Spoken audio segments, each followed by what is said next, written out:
Níveis de consciência, harmônicos e desarmônicos. A literatura sânscrita diz que quando nos aproximamos da oval inferior A, conforme a ilustração, da precessão, tornamo-nos conscientes das energias elétricas. Podemos voar no céu, podemos fazer muitas coisas incomuns. O mundo se torna extremamente instável e em um único dia nos libertamos da velha maneira de ver o mundo e passamos por uma imensa transformação de consciência. No entanto, à medida que nos aproximamos dessa transformação, considerando o nível particular de consciência que temos, tendemos a destruir tudo o que tocamos. É uma parte natural de quem somos. Não estamos fazendo nada de errado, é simplesmente porque somos assim. Estamos agindo de maneira exatamente certa, destruímos tudo, fazemos com que tudo fique em desarmonia. Vou comentar sobre isso mais adiante, mas acho que seria adequado falar do seguinte agora. Na Terra, de acordo com Toth, existem 5 etapas ou níveis totalmente diferentes de vida pelo que cada ser humano tem de passar. Quando atingimos o 5º nível, fazemos uma transformação que transcende a própria vida conhecida. Esse é o padrão normal. Cada um desses níveis de consciência tem muitos aspectos que são diferentes dos outros níveis. Primeiro, eles têm diferentes níveis de cromossomos. O primeiro nível da consciência humana tem 42 mais 2 cromossomos. O segundo nível tem 44 mais 2 cromossomos. O terceiro tem 46 mais 2. O quarto, 48 mais 2 e, finalmente, 50 mais 2. Cada nível da consciência humana tem uma altura corporal associada a ela. Isso pode soar um tanto engraçado se nunca ouviu falar a respeito. O primeiro nível, de 42 mais 2, tem uma faixa de altura mais ou menos de 1,20 m e 1,80 m. As pessoas que entram nessa categoria especificamente são as aborígenes da Austrália, e acredito que em determinadas tribos da África e da América do Sul também. O segundo nível de consciência tem 44 mais 2 cromossomos, e somos nós. A nossa faixa de altura é de cerca de 1,50 m a 2,10 metros. Somos um pouco mais altos do que o primeiro grupo. A altura do terceiro nível aumenta consideravelmente. O nível de 46 mais 2 cromossomos interrompe a realidade que poderíamos chamar de unidade ou consciência crística. A faixa de altura é de cerca de 3 a 4,80 metros. Depois da outra faixa para o quarto nível de consciência, o de 48 mais 2, que tem uma altura de cerca de 9 a 10,5 metros. A faixa final do ser humano aperfeiçoado situa-se entre 15 a 18 metros de altura. Eles têm 52 cromossomos. Desconfio que o motivo de haver 52 cartas num baralho se relaciona a esses 52 cromossomos do potencial humano, pois aqueles entre vocês que são de origem hebraica podem lembrar-se de que Metatron, o homem perfeito no qual viremos a nos tornar, era azul e tinha 16,50 metros de altura. Voltaremos a isso quando entrarmos no assunto do Egito. Há estados entre os níveis de consciência, como a síndrome de Down, por exemplo. A síndrome de Down acontece quando uma pessoa passa desse segundo nível de consciência em que nos encontramos para o terceiro nível, mas não completa. A pessoa não recebe todas as instruções corretamente e o ponto em que essa pessoa quase sempre falha é no aspecto instrutivo dos cromossomos sobre o hemisfério cerebral esquerdo. Uma pessoa com síndrome de Down tem 45 mais 2 cromossomos. Ela recebeu um deles, mas não o outro. Recebeu o emocional, o do coração, corretamente. Se conhecerem algumas crianças com síndrome de Down, verão que ela é puro amor, mas não compreende como fazer a transição para o terceiro nível da consciência humana. Ainda está aprendendo. O segundo e o quarto nível de consciência são desarmônicos, e o primeiro, o terceiro e o quinto são níveis harmônicos. Vocês compreenderão isso quando os virmos nas geometrias. Quando observarem a consciência humana do ponto de vista geométrico, verão os níveis harmônicos e poderão constatar que os níveis desarmônicos estão simplesmente fora do equilíbrio. É nessa condição que nos encontramos hoje, fora de equilíbrio. Esses níveis desarmônicos são absolutamente necessários. Não se pode passar do nível 1 para o nível 3 sem passar pelo nível 2. Essa consciência do nível 2 é totalmente desarmônica. O caos não produz mudanças. Sempre que uma consciência entra no estado ou quarto nível, ela sabe que se pode permanecer ali por um breve período de tempo. Esses níveis são usados como degraus, como pedras no meio de um rio, sobre as quais saltamos e das quais nos afastamos assim que chegamos do outro lado. Não ficamos parados nelas, porque, se o fizermos, cairemos. Se nos demorássemos aqui na Terra, até mesmo um pouquinho mais, destruiríamos o planeta. Nós os destruiríamos simplesmente sendo o que somos. Ainda assim, somos uma etapa sagrada e necessária para a evolução. Somos uma ponte para o outro mundo e estamos vivendo essa ponte simplesmente por estarmos vivos nessa época incrível. Entramos no capítulo 3, o lado sombrio do nosso presente e passado. Estamos prestes a entrar em assuntos negativos por algum tempo. Vocês poderão dizer, lá vai ele tratar de coisas que dão medo, justo quando acabou de dizer para não termos medo. Mas quero que observemos todas as facetas, tanto positivas quanto negativas da vida aqui no planeta Terra. Não quero que considerem apenas os aspectos positivos. Quero que vejam o quadro como um todo. E quando observarem o quadro inteiro, tanto o lado bom quanto o ruim, verão que o caos é apenas parte da verdade e parte do nascimento. Uma mudança fenomenal na consciência humana está ocorrendo neste momento, embora se considerem cada minúsculo segmento do que está acontecendo ou observarem o mundo e virem todas as guerras, fomes e lixo emocional humano que enchem os nossos jornais. O futuro não parece bom. Mas considerando a imagem da vida como um todo, verão que além de toda a negatividade, existe algo muito maior e mais vasto, sacrossanto, ocorrendo neste momento da história. Então fica bem claro, a vida está inteira, completa e perfeita agora. Nossa Terra em perigo. Entretanto, os cientistas mais conservadores do mundo que eu conheço não dão ao nosso planeta mais de 50 anos. 50! Os cientistas mais conservadores do planeta dizem que não haverá mais vida ou quase nenhuma vida sobre o planeta dentro de 50 anos se continuarmos a fazer o que fazemos. Muitos cientistas nos dão apenas 3 anos ou mais. Alguns deles nos dão uns 10. A maioria não nos dá mais de 50 anos. Depende de quem vocês leem. Até mesmo se estivessem 100 ou 1000 anos, isso seria aceitável? Vocês não estariam ouvindo nenhuma dessas informações hoje em dia se não fosse por algumas mudanças no governo norte-americano que aconteceram nos últimos anos e que permitiram que essas informações fossem vinculadas. Embora não permitam que vocês saibam de tudo, tem havido uma mudança nas autoridades que as tem feito cooperar com a vida. Elas simplesmente não deixam vocês saberem a complexa extensão da situação, porque acreditam que a maioria das pessoas no mundo simplesmente deixaria o emprego e diria que se dane o mundo e que levariam tudo ao caos total.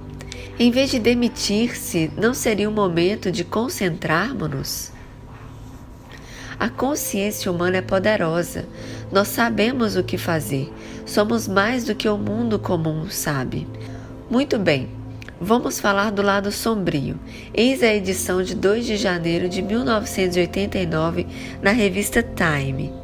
Em 1988, o governo secreto do mundo decidiu nos deixar saber parte do que estava se passando quanto aos problemas ambientais.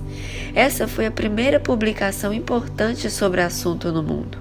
A revista Time declarou a Terra como o planeta do ano. Em vez de apresentar um homem ou mulher como a personalidade do ano, eles romperam com a tradição. A revista inteira foi dedicada à Terra, ameaçada, e aos seus problemas. Se lerem como os problemas como foram apresentados em 1989 e depois lerem sobre os mesmos como são apresentados em artigos atuais, perceberão que nos deram em 1989 uma versão ultra atenuada da verdade. Não chegavam nem perto dela, mas pelo menos era um começo para o nosso mundo, ver a verdade sobre o que fizemos à Mãe Terra.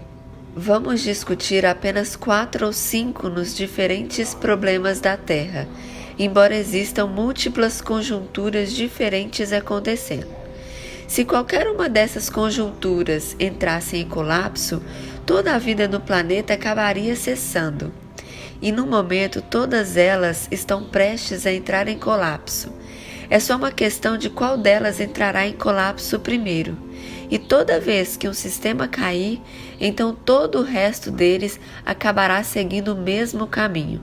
E então será assim, não haverá mais nenhum tipo de vida humana. Estaremos acabados e chegaremos ao fim exatamente como Marte ou os dinossauros. Alguns anos atrás, próxima à virada para o século XX, havia 30 milhões de espécies de formas de vida na Terra. 30 milhões de espécies vivas diferentes. Em 1993, haviam cerca de 15 milhões. Foram necessários bilhões de anos para criar essas formas de vida e em menos de um piscar de olhos, uma mera centena de anos, metade das formas de vida sobre esta querida Terra está morta. Cerca de 30 espécies por minuto estão sendo extintas atualmente em todos os lugares. Se pudessem observar o planeta do espaço, ele pareceria estar morrendo muito, muito rapidamente. Ainda assim, continuamos como se nada estivesse acontecendo e tudo estivesse ótimo. Depositamos o nosso dinheiro no banco e dirigimos o nosso carro e continuamos rindo. Ainda assim, segundo um ponto de vista honesto, temos um problema real de vida e morte acontecendo aqui na Terra, e poucas pessoas parecem considerá-lo com serenidade. Quando elas tentaram fazer com que o mundo inteiro se reunisse no Rio de Janeiro no início da década de 1990 para discutir o problema ambiental em termos mundiais, o presidente norte-americano nem se preocupou em comparecer. Por que não? Porque os problemas são tão graves que, se fôssemos resolvê-los, outro problema aconteceria que seria um problema ainda maior do ponto de vista do presidente. Mergulharíamos numa falência financeira mundial, depois da qual uma grande parcela da população da Terra morreria de fome e de outros problemas. Especialmente não temos condições de consertar o meio ambiente. Do outro lado da moeda, podemos dar o luxo de não fazer isso? Oceanos agonizantes. Foi na edição de 1º de agosto de 1988 que a revista Time concentrou a sua atenção nos oceanos e no que estava acontecendo com eles. Jacques Cousteau escrevera um livro sobre o assunto por volta de 1978. Ele era uma pessoa muito respeitada, mas quando escreveu esse livro, perdeu a credibilidade no meio científico porque fez uma declaração na qual ninguém queria acreditar. Ele fundamentara as suas afirmações na ciência pura, mas as pessoas simplesmente não podiam ou não queriam admitir a verdade. Especificamente, ele disse que no mar Mediterrâneo seria água morta. ao final de 1900 e que o Oceano Atlântico também estaria morto na virada do século. As pessoas pensaram: esse cara está maluco, isso nunca vai acontecer. Bem, está acontecendo. No momento, o mar Mediterrâneo está praticamente 95% morto. Não 100%, portanto, ele não estava exatamente certo. Não obstante, ele ainda será um mar morto se as pessoas continuarem a viver de maneira como vivem. E como o Oceano Atlântico está acontecendo rapidamente a mesma coisa, a menos que alguma coisa mude radicalmente, ele morrerá. Nada de peixes, nada de golfinhos, nada de vida no Atlântico. Não podemos viver sem os oceanos. A base da cadeia alimentar, o plâncton, terá acabado, e se o plâncton acabar, acabaremos também. Enquanto não levarmos isso a sério, é o mesmo que dizer: bem, na verdade não preciso muito do meu coração. Esse é um importante componente do ecossistema da Terra. Está se esgotando rapidamente. Isso não é discutível, é um fato científico. O único aspecto discutível é quando isso está realmente acontecendo. Ninguém acreditou que aconteceria, porque não podia admitir a verdade. A cidade de Nova York, por exemplo, tem emissários submarinos que entram vários quilômetros no oceano para descarregar dejetos humanos. Eles imaginaram: bem, o oceano vai cuidar disso. Mas ao longo dos últimos 60 anos ou mais, esses depósitos de excrementos estão se acumulando em uma montanha imensa. Agora, uma cordilheira inteira de fezes humanas no oceano encaminha-se na direção da cidade de Nova York. Ele está vindo na direção do porto e ninguém sabe o que fazer a respeito. Essa situação exigirá mais dinheiro do que Nova York dispõe para resolver o problema. Esse é o tipo de previsão que nós, seres humanos, temos feito. Os dejetos humanos que se aproximam de Nova York são um problema do Oceano Atlântico. Entretanto, o problema não se limita ao Atlântico ou ao Mediterrâneo. O Oceano Pacífico é o maior corpo de água na Terra e provavelmente vai durar mais tempo, mas também já está sofrendo problemas tremendos, especialmente em determinadas regiões. A maré vermelha é o primeiro sinal mortal da poluição. É uma alga que destrói tudo o que vive sobre ela. Ela mata tudo. E essas marés vermelhas estão começando a varrer as costas, especialmente na região do Japão, onde há muita poluição. Cometemos uma porção de erros em toda a Terra porque não temos consciência para saber como viver em harmonia com o nosso próprio corpo, a Mãe Terra. Esse é como um sintoma de câncer ou de alguma outra doença mortal. Ozônio.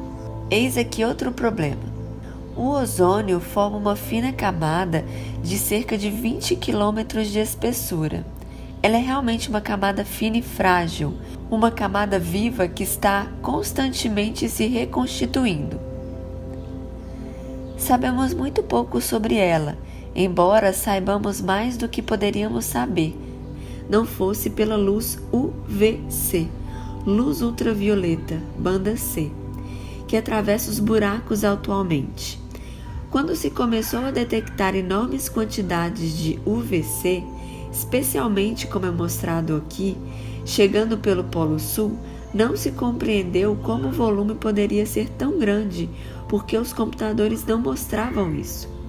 Então descobriu-se que os programas dos computadores estavam regulados de tal maneira que anulavam esse tipo de ocorrência. Depois de reprogramados, descobriu-se que o buraco realmente existia. Isso aconteceu alguns anos atrás. O que se estava procurando realmente era o monóxido de cloro. Calculou-se que o buraco de ozônio é causado por diversas substâncias químicas, entre elas os CFCs. Os CFCs reagem como o ozônio de tal maneira que, como o cloro se liga ao ozônio, a molécula de ozônio se decompõe, formando assim oxigênio e monóxido de cloro. Os cientistas calcularam, considerando a velocidade que passavam, que o CFCs estava se dirigindo para o ozônio, que o monóxido de cloro ali seria cerca de 30 vezes acima do normal, e ficaram muito preocupados com isso.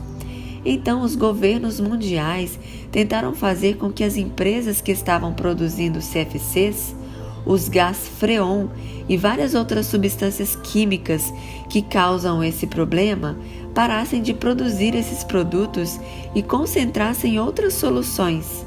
Em respostas, as empresas responderam em um unissono: não estamos fazendo isso. Esse é um fenômeno natural. Não temos nada a fazer a respeito. Então, os governos mundiais precisaram provar na justiça que as empresas estavam erradas e conseguiriam. Para conseguir a prova de que precisavam pela primeira vez na história da Terra todos os países do planeta cooperar numa empreitada comum, isso nunca acontecera antes. Foram enviados aviões a grandes altitudes acima do Polo Sul durante quase 2 anos, recolhendo informações, e finalmente encontraram algo que realmente assustou a todos. O ingrediente destrutivo, o monóxido de cloro, não era 30 vezes superior ao normal. Estava mais de 500 vezes acima do normal e movendo-se mais rápido do que acreditavam. Esse artigo foi publicado em 1992. Acredito. Primeiro, ele diz que a EPA, a Agência de Proteção Ambiental norte-americana, prevê 200 mil mortes por câncer de pele em razão do buraco de ozônio. Mas na parte superior da coluna à direita, há uma passagem relatando que a EPA diz que as estimativas de fatalidade estimada que haviam dado originalmente estavam incorretas e eram 21 vezes piores do que haviam calculado. 21 vezes, agora isso é demais.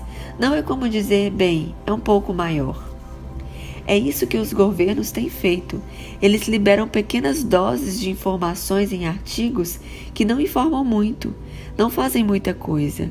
Por lei, eles precisam anunciar o problema. Então, eles anunciam em pequenos artigos e depois deixam o assunto de lado. Estão eles aumentando a dimensão do problema em outro artigo insignificante. Como nesse artigo aqui, por exemplo, onde dizem que o perigo era 21 vezes maior que tinham estimado a princípio. Então, 2 semanas depois, na mesma publicação, voltam e diz: a propósito, há 2 semanas cometemos um erro. Na verdade, é o dobro daquilo.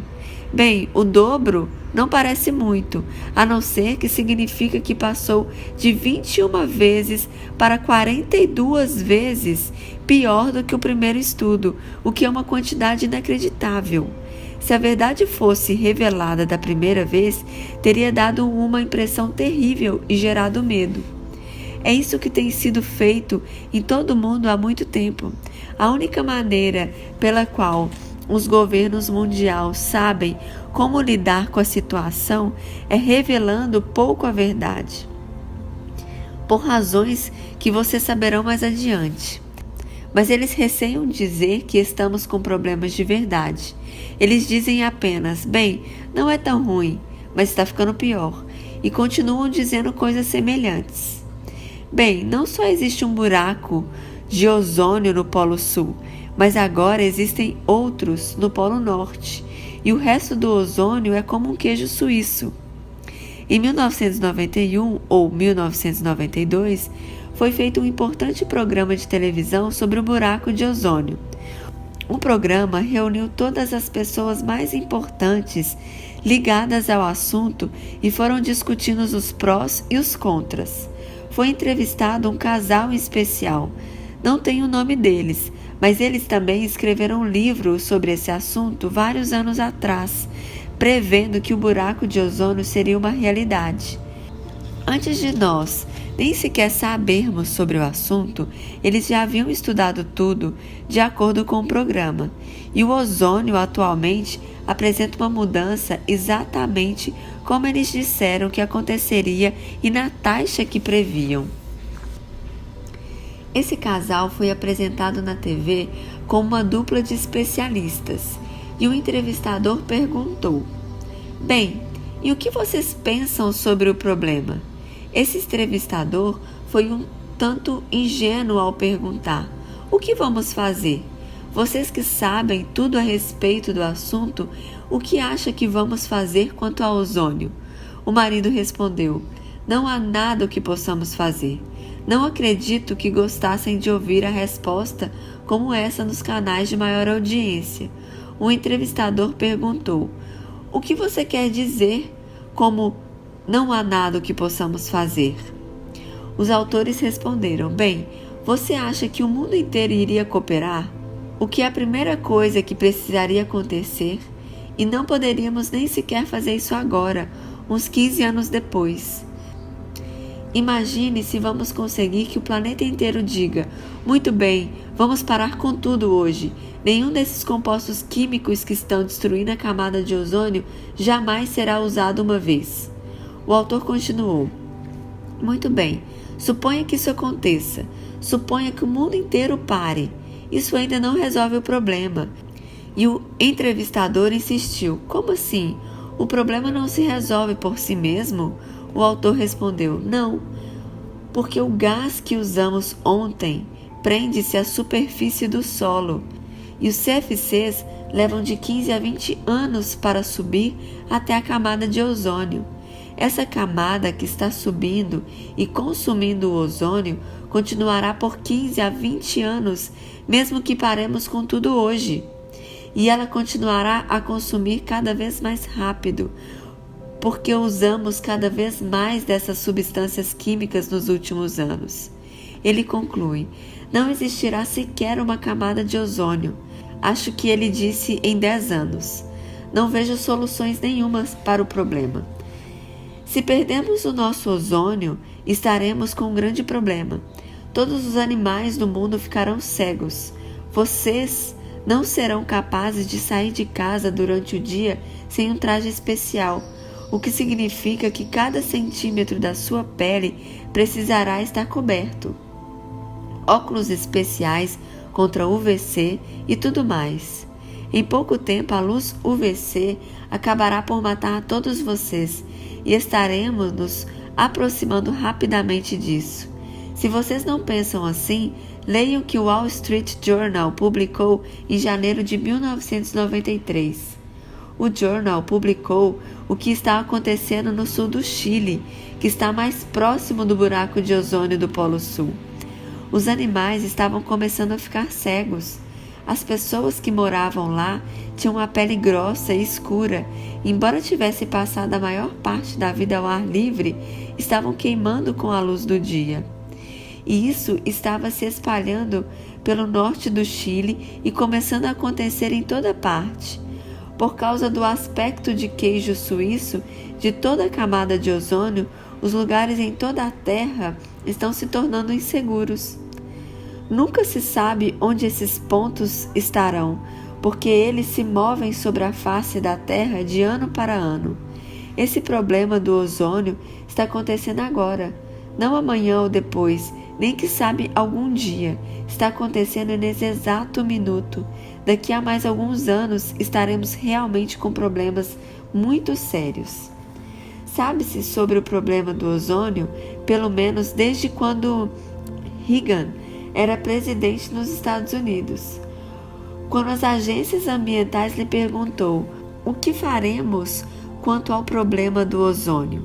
Reagan foi realmente irreverente sobre o assunto.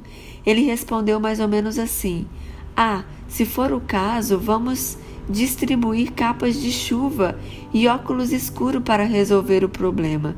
Assim, sem mais nem menos, estamos falando sobre a nossa própria sobrevivência, a nossa própria existência. E os governos continuaram tratando o assunto como se não fosse importante. A era glacial do efeito estufa. Nos primeiros 7 dias de governo, o presidente Bush foi procurado por 700 grupos ambientalistas. 700 grupos unidos e de acordo. Eles disseram a Bush: temos um problema ainda maior do que o ozônio e os oceanos. O maior problema que conhecemos é o efeito estufa.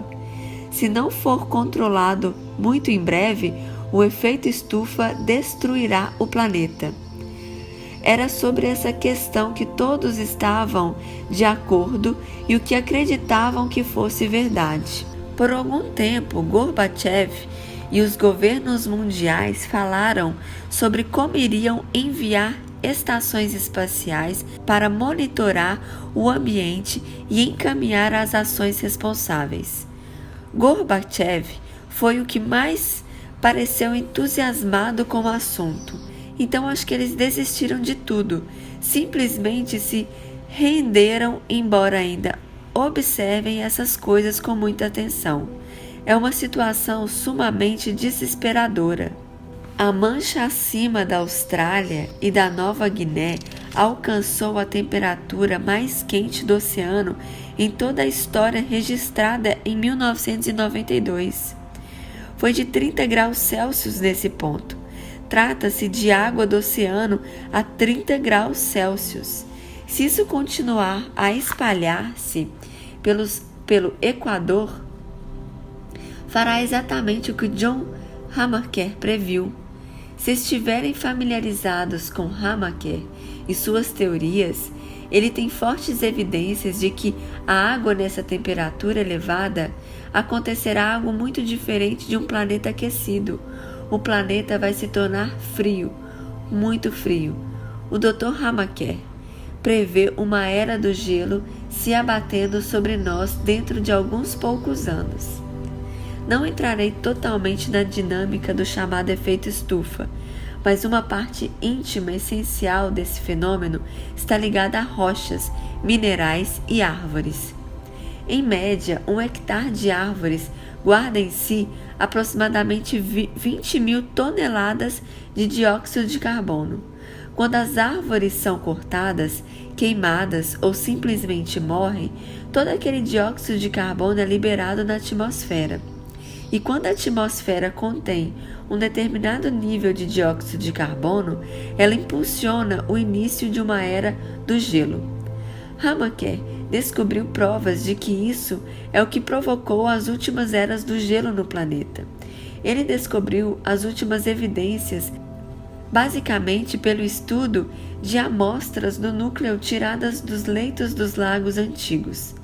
As amostras do núcleo mostram, pela simples observação da contagem de pólen, que a Terra, por milhões de anos, teve um ciclo de 90 mil anos de gelo, seguidos por um período temperado de 10 mil anos, seguido por 90 mil anos de gelo, seguido por 10 mil anos temperados. Esse ciclo particular tem sido mantido por um período muito longo de tempo. Além disso, Hamaker descobriu, e outras pessoas confirmaram, que o período necessário para ir de uma era aquecida para uma era de gelo é de meros 20 anos. As pessoas que estudaram esse assunto por muito tempo acreditam que, possivelmente, estamos agora por volta de 16 a 17 anos dentro desse ciclo de 20 anos. Mas é claro que ninguém sabe realmente. E eles dizem que quando se chega ao fim dos 20 anos mais ou menos, um estalar de dedos, em um único dia, em menos de 24 horas, está tudo acabado.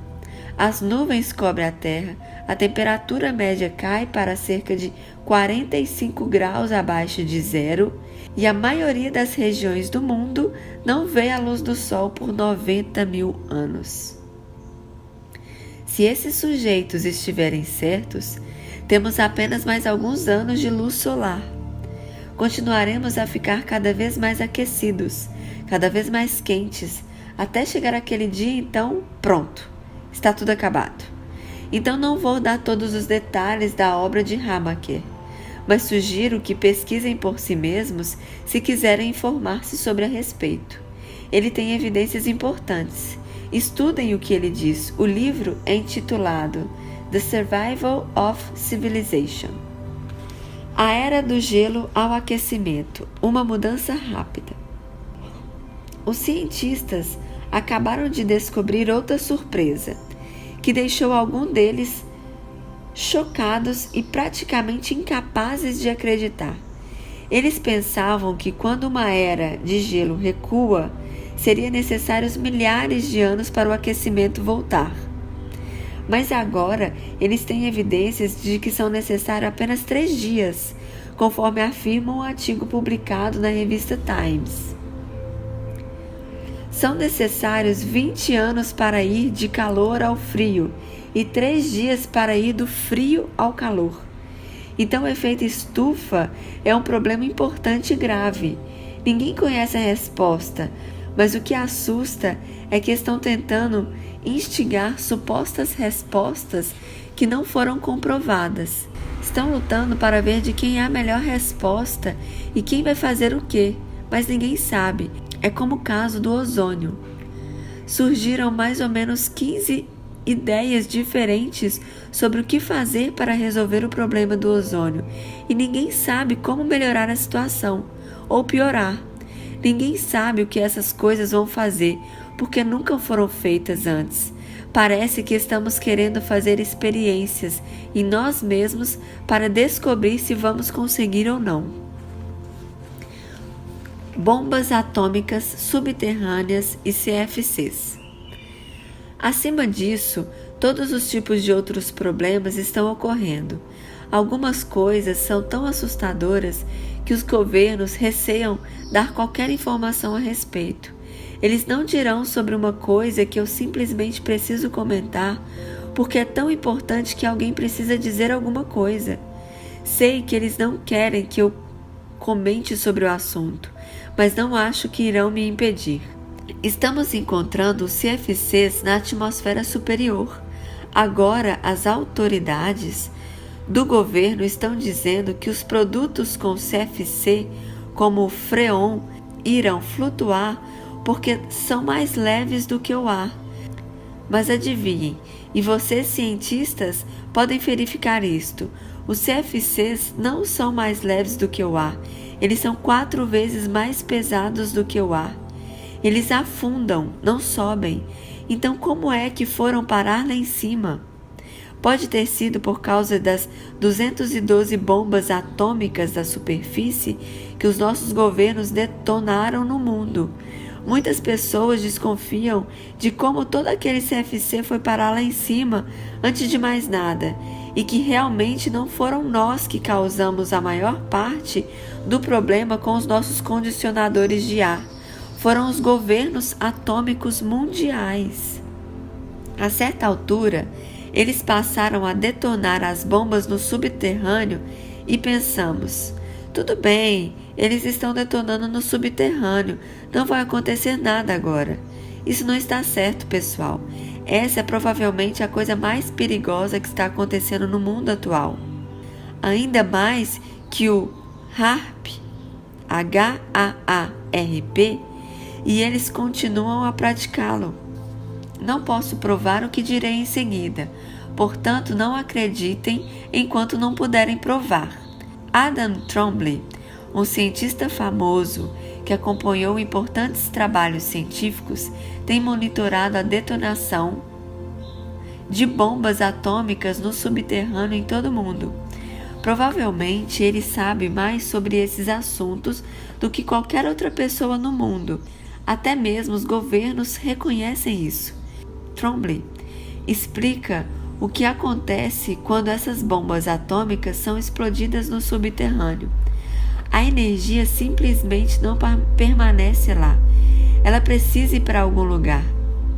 Então, continua se espalhando pela Terra, ricocheteando no seu interior, rompendo as placas e produzindo danos incríveis à medida que ricocheteia como uma bola de ping-pong. Esse efeito de ricochete no interior da Terra continua por cerca de 30 dias depois da explosão. Trombley, a exemplo de Jacques Cousteau e outros, tem uma teoria atualmente que prediz todos os tipos de coisas que acontecerão, e elas todas acontecerão agora. Coisas como o Oceano Índico baixando 7 metros ao longo de um curto período de tempo foram previstas por Trombley, pelo menos 10 anos atrás, assim como Jacques Cousteau previa a morte do mar Mediterrâneo em 10 anos. Muitas pessoas notáveis estão comentando sobre as previsões deles, mas poucas o escutam. Se Trombley estiver certo, basta mais algumas bombas atômicas para que o planeta literalmente se fragmente em pequenas partes. Os governos de todo o mundo estão em alerta vermelho desde cerca de 1991, quando as mudanças previstas por Trombley para acontecer na Terra. Eles estão apavorados. Ainda assim, acredito que a China deve detonar mais um, e os Estados Unidos estão cogitando sobre a explosão de uma, só que por causa da ação da China. De qualquer maneira, a vida continua. É uma coisa boa que existem outros níveis para o nosso espírito além do material. Se não fosse pelos mestres ascensionados e o nosso aspecto superior, estaríamos em uma situação desesperadora. Mas por causa do trabalho de outras grandes almas, vocês e a humanidade estão apenas começando a viver. Logo nascerão em outro mundo novo, limpo e maravilhoso, graças a Deus.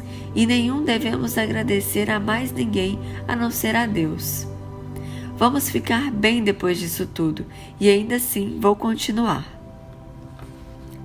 O memorado de Strecker sobre a AIDS.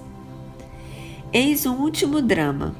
Na verdade, existem muitas outras situações de perigo, e eu poderia continuar durante horas, mas vou apresentar a vocês apenas esta última, a AIDS. Sugiro que tentem encontrar um texto do memorando de Strecker, caso ainda não o tenha lido ou assistido ao vídeo. Os governos realmente estão tentando supri-lo. O Dr. Strecker faz um memorando em vídeo sobre o que ele acredita ter acontecido em relação à AIDS. Ele é uma pessoa excepcional. Trabalhou com retrovírus e é um especialista no assunto. Ele exibiu um vídeo na televisão e os governos o ameaçaram. Supostamente mataram o irmão dele e o senador que o patrocinava. Mas não pegaram Strecker. Isso teria sido óbvio demais, imagino. O Dr. Strecker distribuiu muitos dos seus vídeos. Conseguiu que eles circulassem por todo o mundo. No entanto, não se ouve mais falar dele. O Dr. Strecker mostra no filme como os Estados Unidos estavam tentando resolver um problema ambiental. Eles sabiam que o maior problema ambiental de todo humano era a população humana e a taxa em que ela aumentava. A população mundial duplicaria em 2010 ou 2012. Mas por causa do que os chineses fizeram, autorizando apenas um filho por casal e outros trabalhos energéticos em todo humano, eles reduziram a velocidade do projeto, mas ainda acreditavam que vai acontecer. Atualmente, estima-se que por volta de 2014 a população mundial terá duplicado. Se isso acontecer, os modelos de computador têm mostrado que toda a vida na Terra morrerá ou preferiria estar morta, de acordo com as Nações Unidas, porque mal conseguimos controlar as coisas com quase 6 bilhões de pessoas. Podem imaginar como seria com 11 a 12 bilhões de pessoas no mundo? Não há como sobreviver, pelo menos no sistema atual.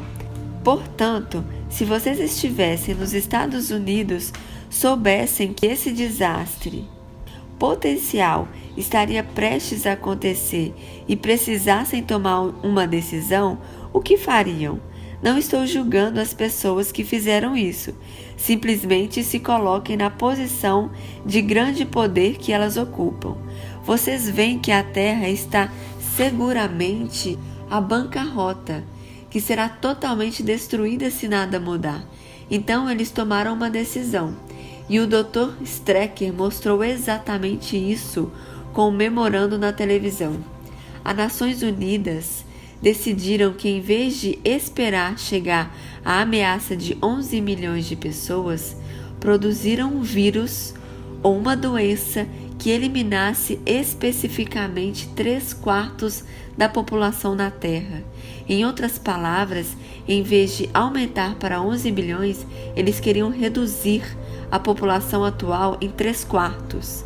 Ele mostrou o próprio documento da ONU, que planejava eliminar 3/4 da população mundial. O Dr. Strecker mostrou do ponto de vista científico exatamente como a ONU procedeu. Eles tiraram um vírus de uma ovelha e um vírus de uma vaca, misturaram de determinada maneira para produzir o vírus da AIDS.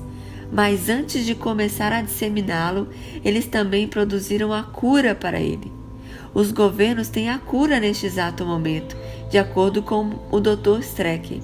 As pessoas que estão fazendo isso, e a história irá comprová-lo, obviamente eram preconceituosas, porque escolheram 2 grupos, os negros e os homossexuais. No Haiti, havia uma epidemia de hepatite B, alastrando-se pela comunidade homossexual, e todos precisavam receber a vacina contra a hepatite B. Assim, os agentes da ONU pegaram o vírus da AIDS, puseram-no na vacina contra a hepatite B e injetaram em todos. Foi assim que o vírus teve início, de acordo com o Dr. Strecker. A outra evidência de que isso é verdade é que por todo o resto do mundo, o vírus não foi dado exclusivamente a homossexuais. Na África, onde pelo menos 75 milhões de pessoas têm AIDS, a proporção da infecção era entre homens e mulheres, é de quase exatamente 50-50, desde o início até hoje. Apenas no Haiti e finalmente nos Estados Unidos, ele se espalhou quase exclusivamente entre a população homossexual. Se vocês observarem os índices desses países, as mulheres atualmente estão contraindo a AIDS mais rapidamente do que ninguém. Logo, a natureza fará o equilíbrio e vocês verão a mesma coisa acontecendo exatamente em todas as partes do mundo, quando um número igual de homens e mulheres terão AIDS. Não se trata absolutamente de uma doença gay. Não tem nada a ver com isso. Tem a ver com o preconceito das pessoas que o criaram. De acordo com o Dr. Strecker, a Organização Mundial da Saúde, que foi essencial para a criação dessa doença, também tem se preocupado com outras doenças, e também os médicos em toda parte. Por exemplo, vamos considerar o câncer. O médico se preocupa com que o câncer algum dia se torne contagioso, não pela poluição, pelos alimentos ou coisa assim, mas seja transmitido pelo ar ou pela água, assim como a gripe. Ninguém se aproxima de alguém com câncer e contrai a doença, mas o número de espécies diferentes de vírus do câncer é tão pequeno que a probabilidade de isso chegar a acontecer um dia é mínima, mas ainda pode acontecer, embora seja provável. No entanto, em relação à AIDS, existem 9.000 à 4ª potência, ou seja, 6.561.000.000.000.000 tipos totalmente diferentes de vírus da AIDS, o que é um número enorme. E toda vez que alguém contrair a AIDS, um vírus inteiramente novo é criado, um vírus que nunca foi visto antes, jamais. Isso significa que é inevitável, matematicamente falando. É só uma questão de tempo que a AIDS se espalhe rapidamente, assim como a gripe por todo o mundo. Existe uma história corrente de que a Organização Mundial da Saúde acredita que essa rápida disseminação da AIDS pode já ter começado. Por volta de 1990 ou 1991, a Organização Mundial de Saúde fez testes em uma tribo africana de 1,4 mil pessoas, incluindo todos, desde os bebês até os idosos, que obviamente tinham diferentes tipos de práticas sexuais. Vocês sabem, os bebês não estão incluídos nessas práticas e descobriram que todas as pessoas da tribo, sem exceção, tinham AIDS.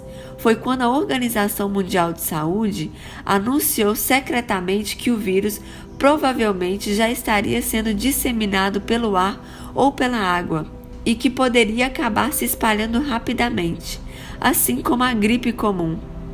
Poderá haver um atraso de alguns anos, como acontece com qualquer nova doença. Se isso acontecer, vocês saberiam se estariam seguros? Vocês saberiam saber a verdade?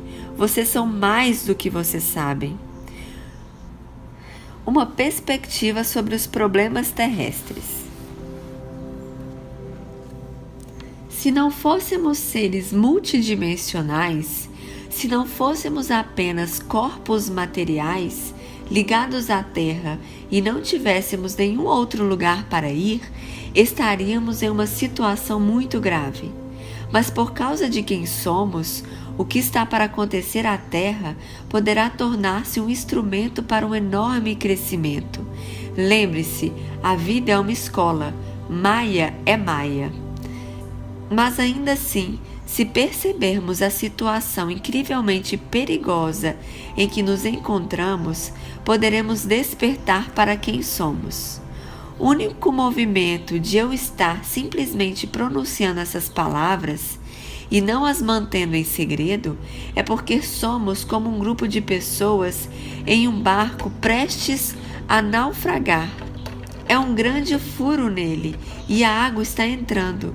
Não é o momento de ficar sentado, de fingir que não está acontecendo, de continuar com a vida como se de costume e continuar pensando de maneira como sempre pensamos. Se vocês não soubessem a verdade sobre o nosso ambiente, poderia simplesmente continuar com a sua vida e não fazer nada. Não estou sugerindo uma ação ambiental, embora isso não seja errado.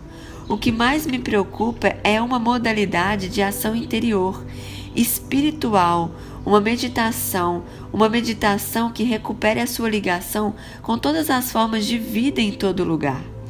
É como dizem os taoístas, a maneira de fazer é ser.